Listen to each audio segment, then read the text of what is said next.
Hello दोस्तों, नमस्कार। Welcome to excellent classes. आज हम सबसे पहले सॉल्यूशन देखेंगे किसने किसको क्या दिया, इसका सही ट्रांसलेशन क्या होगा। क्योंकि पिछले वीडियो में मैंने आपको एज ए क्वेश्चन इसको दिया था, लेकिन उसमें इसका सॉल्यूशन नहीं दिया था। तो हो सकता है बहुत लोगों को गुस्सा भी आया होगा कि मैंने क्वेश्चन तो पूछा लेकिन उसका आंसर नहीं दिया। आंसर इसलिए मैंने नहीं दिया था कि आप इसको एफर्ट करें, इसका ट्रांसलेट करने का एफर्ट करें। अब देखिए आपने क्या किया है और मैं क्या कर रहा हूं, आप इससे मैच करिए मेरे सॉल्यूशन से। देखिए किसने किसको क्या दिया, सिंपल है। ये पास्ट की बात हो रही है, किसने किसको क्या दिया, ठीक है। और इसमें 3 वर्ड क्वेश्चन के रूप में लिखे हुए हैं, किसने किसको क्या। तो सबसे पहले हम इसको ये देखते हैं कि इसमें जो देने वाला व्यक्ति है वो कौन है, वो किसने है, और यही क्वेश्चन है। तो मैं हर टेंस के जब इंट्रोगेटिव सेंटेंसेस के ट्रांसलेशन बताता हूं आपको, तो उसमें एक नियम बताता हूं कि जब किसी क्वेश्चन में यानी किसी इंट्रोगेटिव सेंटेंस में क्वेश्चन वर्ड ही सब्जेक्ट का काम करे, तब ऐसे सेंटेंसेस का जो ट्रांसलेशन होता है वो अफर्मेटिव जैसा ट्रांसलेट करते हैं। तो अफर्मेटिव जैसा करेंगे। अब इसको देखिए, ये किस टेंस का वाक्य है, ये पास्ट इंडेफिनिट टेंस का वाक्य है। तो पास्ट इंडेफिनिट में जो क्वेश्चन है या जो सब्जेक्ट है वो कौन है, किसने। किसने मतलब कौन। तो जब क्वेश्चन वर्ड हम लिखेंगे कौन, ठीक है, तो यही सब्जेक्ट है। तो सबसे पहले सब्जेक्ट और फिर मेन वर्ब की सेकंड फॉर्म लगेगी, हु गेव। गिव मतलब देना, गेव गिव गेव गिवन। तो हु गेव, ठीक है। तो किसने दिया। अब इसके बाद ऑब्जेक्ट आएगा। ऑब्जेक्ट कैसे पता करते हैं, क्या। तो क्या दिया, तो यही खुद ही इसका आंसर तो है नहीं, तो इसी के अंग्रेजी लिखेंगे व्हाट, ठीक है। और किसको दिया, टू हुम। तो इसमें किसको और क्या दोनों ऑब्जेक्ट हैं, एक इनडायरेक्ट ऑब्जेक्ट, एक डायरेक्ट ऑब्जेक्ट, ठीक है, यानी सजीव कर्म और निर्जीव कर्म। तो अगर हम क्या का आंसर पहले लिखेंगे तो किसको से पहले टू लगाना पड़ेगा, या तो टू वाले को पहले लिख दीजिए हुम को, तो टू नहीं लगेगा, और व्हाट को यहां लिखे तो हु गेव हुम व्हाट, ऐसा भी हो सकता है। अच्छा, इसका दूसरे तरीके से अगर ट्रांसलेशन करें कि क्या दिया, तो सबसे पहले अगर हम क्या की अंग्रेजी लिखें तो व्हाट, ठीक है। अब क्या होगा, हेल्पिंग वर्ब लग जाएगी, हु डिड, और सब्जेक्ट कौन है, who did, what did who, verb की फर्स्ट फॉर्म आएगी गिव, किसको, टू हुम। ऐसा भी कर सकते हैं, लेकिन ये जो फर्स्ट वाला सेंटेंस है, ये who gave what to whom, ये आपका एकदम सही ट्रांसलेशन है। ऐसा भी कर सकते हैं, लेकिन इसकी मैं सजेशन नहीं देता हूं आपको। अच्छा, दूसरा नंबर 1 इसमें इसलिए पड़ा था क्योंकि दिया में कंफर्म नहीं है कि पास्ट की बात हो रही हो। तो अगर दिया का मतलब यहाँ अभी हाल ही के समय से मतलब हो, तो किसने किसको क्या दिया, यानी अभी अभी मैं रिसेंट की बात कर रहा हूं, तो ये प्रेजेंट परफेक्ट का भी वाक्य हो सकता है। तब इसको हु हैज गिवन हो जाएगा, ठीक है। हैज के साथ वर्ब की थर्ड फॉर्म हैज गिवन, आगे वही व्हाट टू हुम, लेकिन ये सेंस के अकॉर्डिंग होगा, ठीक है। अगर हाल ही की बात है और उससे हम प्रेजेंट परफेक्ट का सेंस दे रहे हैं, तब ये सेकंड नंबर वाला होगा, अदरवाइज ये पास्ट इंडेफिनिट का वाक्य है, ठीक है। चलिए, आज का एजेंडा जो हमारा है, अब हम आगे बढ़ते हैं। आज का एजेंडा है हमारा फ्यूचर परफेक्ट टेंस, ठीक है। फ्यूचर परफेक्ट टेंस पढ़ते हैं, लेकिन उससे पहले हम प्रीवियस जो वीडियो है उसकी एक्सरसाइज को सॉल्व करेंगे। हम कल इस समय पुस्तक पढ़ रहे होंगे, रहा होगा, रही होगी, रहे होंगे, फ्यूचर कंटिन्यूअस टेंस का वाक्य है। सब्जेक्ट हम, helping verb shall be, verb की फर्स्ट फॉर्म में एनजी, रीडिंग क्या पढ़ रहे होंगे, the book, at this time इस समय, और कल की बात हो रही टुमारो। खिलाड़ी पूरे समय मैदान में क्रिकेट मैच नहीं खेल रहे होंगे। सब्जेक्ट क्या है, खिलाड़ी, the players will not be, negative है, विल नॉट बी, वर्ब की फर्स्ट फॉर्म में आएंगी प्लेइंग। क्रिकेट मैच क्या नहीं खेल रहे होंगे, क्रिकेट मैच, मैदान में, इन द फील्ड, पूरे समय, ऑल द टाइम। क्या मास्टर साहब अरुण को विज्ञान पढ़ा रहे होंगे, क्या से स्टार्ट है वाक्य, हेल्पिंग वर्ब का पहला वर्ड पहले लिखा जाएगा विल, द टीचर बी, क्योंकि ये हेल्पिंग वर्ब दो वर्ड से मिलकर बनी है, विल बी और शैल बी, तो पहला ही वर्ड सबसे पहले लिखेंगे, will the teacher be, verb की फर्स्ट फॉर्म है टीचिंग साइंस टू अरुण। क्या यह लड़की अकेली जंगल में इधर उधर घूम रही होगी?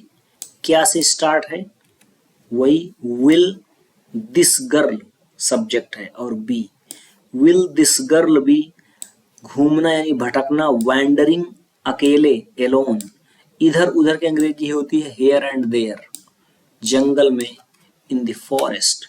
तुम्हें कल कौन डांट रहा होगा? ये देखिए कौन वाला सेंटेंस आ गया है। जब कौन आ जाए सेंटेंस में तो यही सब्जेक्ट होता है, तो who subject, helping verb will be, डांटना की अंग्रेजी होती है स्कॉल्ड, तो स्कॉल्डिंग किसको? तुमको, कल, टुमारो। आगे देखिए सेंटेंस, वे कब तक यात्रा करते रहेंगे? कब तक क्वेश्चन वर्ड है, हाउ लॉन्ग, ठीक है, how long, helping verb will they B travelling. ये मजदूर कल फसल क्यों नहीं काटेंगे?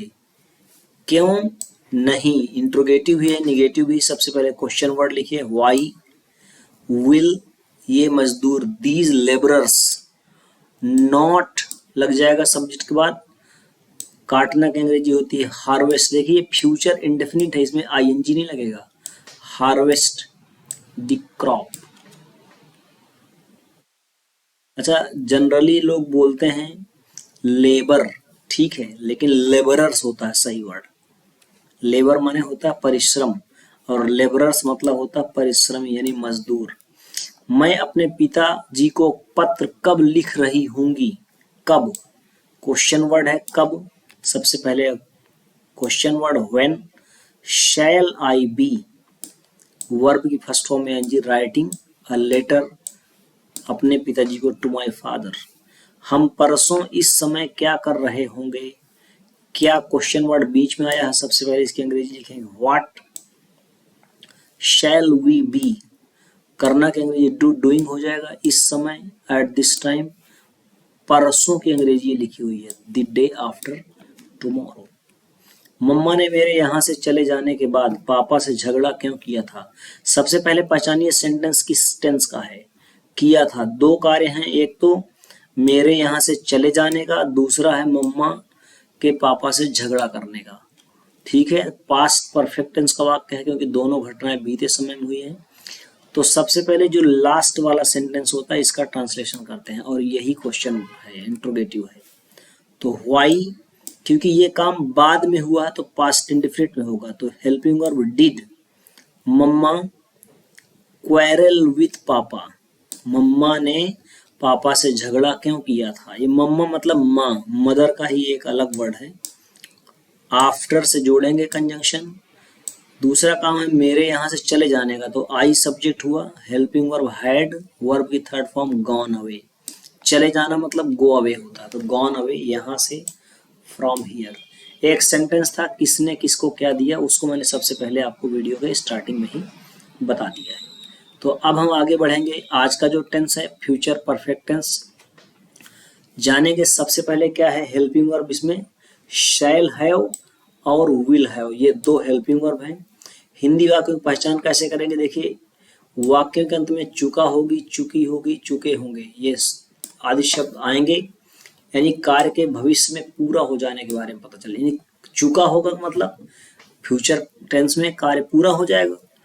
लेकिन कह रहा कभी कभी वाक्य में दो कार्यों का होना भी पाया जाता है, जिसमें एक कार्य के घटित होने से पहले दूसरा कार्य पूरा हो चुका होता है, ठीक है, जैसे कि पास्ट परफेक्ट टेंस में आपने पढ़ा था। तो ऐसी स्थिति, ये बहुत इंपॉर्टेंट चीज है जो ये मैं पढ़ रहा हूं, ऐसी स्थिति में पूर्ण हो जाने वाले कार्य को फ्यूचर परफेक्ट टेंस में, ठीक है, जो कार्य पूरा हो चुका होगा वो फ्यूचर परफेक्ट टेंस में, तथा बाद में होने वाले कार्य को प्रेजेंट इंडेफिनिट टेंस में ट्रांसलेट करते हैं। बहुत इंपॉर्टेंट है। जब पास्ट परफेक्ट में होता था तो जो कार्य पहले हो जाता था उसको हम पास्ट परफेक्ट में करते थे, जो कार्य बाद में होता था उसको हम पास्ट इंडेफिनिट में करते थे। लेकिन यहाँ पे क्या है, पहले जो हो चुका होगा कार्य उसको हम पास्ट परफेक्ट में, यानी जो पूरा हो चुका होगा फ्यूचर में, उसको पास्ट परफेक्ट में करेंगे, और जो दूसरा कार्य होगा वो प्रेजेंट इंडेफिनिट टेंस में होगा, जो बाद में होगा। ठीक है, एग्जाम्पल्स देखिए, जैसे मुकेश अब तक अपने ऑफिस पहुंच चुका होगा। चुका होगा मतलब बाद की बात कर रहे हैं हम कल तक यह कार्य अवश्य कर चुके होंगे। ठीक है, तुम्हारे स्टेशन पहुंचने से पहले ट्रेन छूट चुकी होगी। देखिए यहाँ दो कार्य हैं, तुम्हारे स्टेशन पहुंचने का और ट्रेन के छूट जाने का। जब हम घर पहुंचेंगे, इसमें भी दो कार्य हैं, जब हम घर पहुंचेंगे तब माँ खाना बना चुकी होगी, दो कार्य हैं। तो इस तरह से इस टेंस के वाक्यों की पहचान करते हैं। अब देखते हैं ट्रांसलेशन की ओर। तो ट्रांसलेशन के कुछ रूल्स हैं, जैसे आई वी के साथ हेल्पिंग वर्ब शैल हैव का प्रयोग होगा। इसमें बहुत ज्यादा याद करने की जरूरत नहीं है, क्योंकि देखिए जिसके साथ शैल लगेगा उसी के साथ शैल हैव लगेगा। से सभी, यानी आई वी को छोड़ करके बाकी सभी pronouns he she it they या सभी नाउन्स के साथ हेल्पिंग वर्ब विल हैव का प्रयोग होगा। जब शैल हैव विल होगा तो क्या होगा, मेन वर्ब की थर्ड फॉर्म, जिसको हम पास्ट पार्टिसिपल फॉर्म कहते हैं, उसका प्रयोग करेंगे। और दूसरा कार्य है, दो कार्यों वाले वाक्य में पहले के लिए बिफोर कंजंक्शन का प्रयोग करें। जो पहले, जैसे मेरे जाने से पहले वो यहाँ आ चुका होगा, तो पहले जो वर्ड आएगा ये कंजंक्शन के रूप में यूज होगा, जिसके लिए हम बिफोर का यूज करेंगे। आगे देखते हैं अब ट्रांसलेशन। अफर्मेटिव सेंटेंस, सब्जेक्ट पहले, फिर शैल या विल और हैव। क्योंकि शैल के साथ भी हैव है और विल के साथ भी हैव है, तो यहाँ शैल या विल लगा करके हैव सभी के साथ लगेगा। मेन वर्ब की थर्ड फॉर्म ऑब्जेक्ट और अदर वर्ड्स, ये सिंपल है, सभी का फॉर्मूला वही होता है, केवल हेल्पिंग और मेन वर्ब की फॉर्म्स चेंज हो जाती है। मुकेश अब तक अपने ऑफिस पहुंच चुका होगा, तो सबसे पहले क्या आएगा, मुकेश सब्जेक्ट। ठीक है, मुकेश विल हैव, ये देखिए विल हैव। वर्ब की थर्ड फॉर्म रीच्ड अपने office, his office, by now अब तक। हम कल तक यह कार्य अवश्य कर चुके। देखिए यहाँ अवश्य, अवश्य आया, मैंने फ्यूचर इंडेफिनिट में ही बताया था कि जब जरूरत, जरूरी हो, कंपल्सन, बाध्यता, प्रॉमिस, तब हम हेल्पिंग वर्ब को चेंज कर देते हैं। तो वी के साथ जनरली तो शैल लगेगा, लेकिन यहाँ पे विल लगाए, क्योंकि अवश्य लिखना है। या तो फिर शैल हैव लिख करके अवश्य की अंग्रेजी अलग से लिखनी पड़ेगी, डेफिनेटली या श्योरली, ऐसा कुछ वर्ड लिखना पड़ेगा। तो वी विल हैव डन, हम कर चुके होंगे, दिस वर्क, यह कार्य, कल तक, बाई टुमारो। तुम्हारे स्टेशन पहुंचने से पहले ट्रेन छूट चुकी होगी, ट्रेन छूट चुकी होगी, इसको करिए the train will have left. ठीक है, बिफोर कंजंक्शन से जोड़ा, और यहाँ तुम्हारे स्टेशन पहुंचने का जो कार्य है ये प्रेजेंट इंडेफिनिट में होगा। प्रेजेंट इंडेफिनिट, ध्यान रखिए, फ्यूचर इंडेफिनिट नहीं। तो प्रेजेंट इंडेफिनिट सब्जेक्ट, वर्ब की first form reach the station. जब सिया घर पहुंचेगी तब मैं खाना बना चुकी होंगी। जब और तब ये कंजंक्शन हिंदी के हैं। तो जब सिया घर पहुंचेगी तब मैं खाना बना चुकी होंगी, तो काम पहले कौन सा होगा, ये वाला, मैं खाना बना चुकी। तो ये होगा फ्यूचर परफेक्ट में, और ये होगा प्रेजेंट इंडेफिनिट में, सिया के घर पहुंचने का। तो व्हेन सिया रीचेज होम, क्योंकि सिया के साथ वर्ब की फर्स्ट फॉर्म में यस या ईएस लगेगा प्रेजेंट इंडेफिनिट में। ठीक है, यहाँ तब की अंग्रेजी नहीं लिखी जाएगी, जब व्हेन लिखा जाता है तो तब नहीं लिखते, व्हेन के बाद कॉमा लगा दीजिए, आपने आप यहाँ पे तब अर्थ निकल आएगा। तो आगे होगा I shall have cooked food. Shyam 7 बजे तक अपने तक पहले, श्याम 7 बजे तक, ये पहले वर्ड यहाँ गलत है। ठीक है, श्याम 7 बजे तक अपने बोरिया बिस्तर के साथ यहाँ आ चुका होगा। तो Shyam will have come here, यहाँ आ चुका होगा, अपने बोरिया बिस्तर के साथ। ठीक है, तो यहाँ अपने के अंग्रेजी भी लिख सकते हैं हिज बैग एंड, या bag and baggage. Bag and baggage जब लिख देते हैं तो यहाँ साथ की अंग्रेजी नहीं लिखी जाती है, ये एक फ्रेज टाइप होता है, बैग एंड बैगेज। 7 बजे तक, बाई 7 o'clock। निगेटिव सेंटेंस में देखिए क्या होगा, शैल या विल के बाद नॉट लग जाएगा, हैव अपनी जगह रहेगा, आगे वही है। मुकेश अब तक अपने ऑफिस नहीं पहुंच चुका होगा, Mukesh will not have reached his office by now. सूरज छिपने से पहले हम डिनर नहीं कर चुके होंगे, पहले हम डिनर नहीं कर चुके होंगे, तो वी शैल नॉट हैव। अब यहाँ वर्ब की थर्ड फॉर्म आएगी, तो देखिए खाना खाने के लिए हम हैव का भी प्रयोग करते हैं, हैव वर्ब के रूप में आप लीजिए, तो जब हैव को आप मेन वर्ब के रूप में लेंगे तो हैव, हैड, हैड ये इसके फॉर्म्स होते हैं, तो इसकी जो थर्ड फॉर्म होती है वो हैड होती है। तो यहाँ पे आप ये मत समझिए कि यहाँ हैड दोबारा क्यों लग गया, ये हैड जो है मेन वर्ब की ये थर्ड फॉर्म है, यहाँ जो कर चुकने की अंग्रेजी, करने की अंग्रेजी लिखी जाती है हैव, हैड। तो वी शैल नॉट हैव ये तो हो गया हेल्पिंग वर्ब, और ये हैड मेन वर्ब की थर्ड फॉर्म, क्या कर चुके होंगे, डिनर। अब आगे है सूर्य छिपने का काम, बिफोर से जोड़िए the sun sets, sets present indefinite tense. किसान वर्षा आरंभ होने से पहले अपनी फसलें नहीं काट चुके होंगे, ये तो किसान अपनी फसलें नहीं काट चुके होंगे। The farmers will not have reaped, reap माने भी काटना होता है, देयर क्रॉप्स अपनी फसलें, तो किसान अपनी फसलें नहीं काट चुके होंगे बिफोर। अब क्या है बिफोर, अगला कार्य है वर्षा आरंभ होने का, तो इट बिगिंस टू रेन, क्योंकि रेन जो है ये वर्ब ही होती है, इसमें सब्जेक्ट हम इट लिखेंगे और आरंभ होने की अंग्रेजी बिगिन, तो बिगिंस हो जाएगा क्योंकि ये सिंगुलर है इट। तुम 9 बजे रात तक स्टेशन नहीं पहुंच चुके होगे, सिंपल है ये, you will not have reached पहुंच चुके होंगे कहाँ, स्टेशन, बाय 9 PM 9 बजे रात तक, PM मतलब रात, दोपहर के जो बाद का समय होता है वो PM होता है, तो जब 9 बजे होंगे तो रात हो जाएगी, तो PM लिख दिया, उसी से काम चल जाएगा, नाइट की अंग्रेजी नहीं लिखना अलग से। इंट्रोगेटिव सेंटेंस में क्या होगा, शैल या विल को सब्जेक्ट से पहले लिखेंगे और लास्ट में क्वेश्चन मार्क लगाएंगे। क्या मुकेश अब तक अपने ऑफिस पहुंच चुका होगा, देखिए यस और नो आंसर टाइप क्वेश्चन है, इसमें 2 प्रकार के होते हैं इंट्रोगेटिव, यस और नो आंसर टाइप और हुआ टाइप क्वेश्चन। तो ये क्या से प्रारंभ है, तो यस और नो आंसर, तो क्या होगा, शैल या विल पहले लगेगा, तो विल मुकेश हैव, ये हो गया यहां तक, will subject have, reached verb की थर्ड फॉर्म, अपने ऑफिस, हिज ऑफिस, अब तक, बाय नाउ। क्या मेहमानों के आने से पहले रसोइया खाना पका चुका होगा, यानी क्या रसोइया खाना पका चुका होगा, तो will the cook have cooked, will the cook have cook, cook का मतलब होता है रसोइया, और यहाँ कुक वर्ब की फॉर्म है थर्ड फॉर्म, तो will the cook have cooked, क्या खाना, फूड, पहले से जोड़िए बिफोर, मेहमानों के आने का काम, द गेस्ट कम, मेहमानों प्लूरल है, यहाँ गेस्ट्स होगा, ठीक है, गेस्ट्स कम।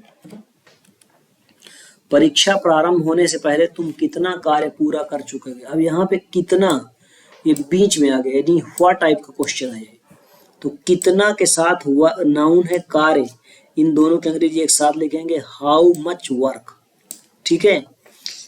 अब हेल्पिंग वर्ब लगेगी विल, यू सब्जेक्ट तुम है, हैव फिनिश्ड, ये देखिए हैव वर्ब की थर्ड फॉर्म, सब्जेक्ट ये आया, विल ये आया, क्वेश्चन वर्ड ये है, तो how much work will you have finished, before से जोड़िए परीक्षा प्रारंभ होने का काम, द एग्जामिनेशन बिगिंस या स्टार्ट्स, ऐसा लिखेंगे।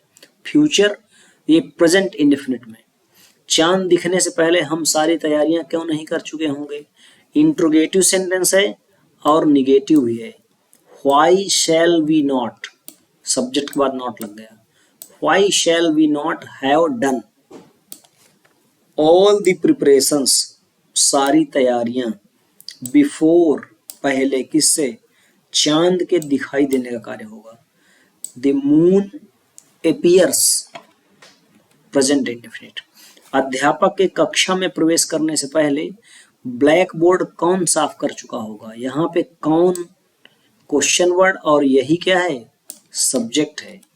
तो हु विल हैव क्लीन्ड, कौन साफ कर चुका होगा द ब्लैक बोर्ड। ये हो गया। अब यह है अध्यापक के कक्षा में प्रवेश करने का काम। बिफोर से जोड़ा, द टीचर एंटर्स, प्रवेश करने का काम। प्रेजेंट इंडेफिनिट है, यस यस लगेगा। कक्षा में, द क्लास। एंटर्स के बाद कोई प्रीपोजिशन नहीं लगाते हैं, में की अंग्रेजी नहीं लिखी जाएगी। अब एक मेरी रिक्वेस्ट है कि जिन लोगों ने चैनल को सब्सक्राइब नहीं किया वो सब्सक्राइब कर लें। वीडियो को पसंद अगर आप कर रहे हैं, आपको समझ में आ रहा तो लाइक भी करें, और आपके दोस्तों या किसी रिलेटिव के काम में आ जाए, इसलिए आप वीडियो को शेयर भी कर सकते हैं, चैनल को शेयर भी करें। अदर जो वीडियोस हैं इससे पहले जिन लोगों ने नहीं देखा है वो इस वीडियो के डिस्क्रिप्शन में जाएं, उसमें सारे वीडियोस की लिंक्स दी हुई हैं, उन पर क्लिक करके आप कोई भी वीडियो देख सकते हैं कितनी भी बार। अब आज के लिए आपको एक्सरसाइज एक देते हैं। कुछ इसमें सेंटेंसेज हैं जो कि मिसलेनियस हैं, इसमें फ्यूचर परफेक्ट टेंस के भी वाक्य हैं और कुछ अदर टेंसेस के भी वाक्य होंगे। उनको आप ट्रांसलेट करके नेक्स्ट वीडियो में मिलिएगा। इसमें कुछ कठिन वर्ड्स होंगे, उनकी अंग्रेजी मैंने अपने हिसाब से लिख दिया है। माली, गार्डनर। तोड़ना की अंग्रेजी प्लक। देखिए ब्रेक माने तोड़ना होता है और प्लक माने तोड़ना। अंतर क्या है? ये फूल तोड़ने के लिए यहाँ यूज किया गया है, ये फूल नहीं तोड़ चुके होंगे। तो प्लक का मतलब ये वाला तोड़ना। ब्रेक माना किसी चीज को तोड़ देना होता है। बटुआ, पर्स, घरेलू, डोमेस्टिक, या फिर गाय के लिए यूज किया गया है तो डोमेस्टिक यानी पालतू भी लिख सकते हैं, तो पेट भी लिख सकते हैं। उपयोगी, यूजफुल। सींगे, हॉर्न्स, पूंछ, टेल। गोबर की अंग्रेजी डंग होती है। तो आज की वीडियो को यहीं खत्म करते हैं। Thank you for watching the video. Thank you, take care.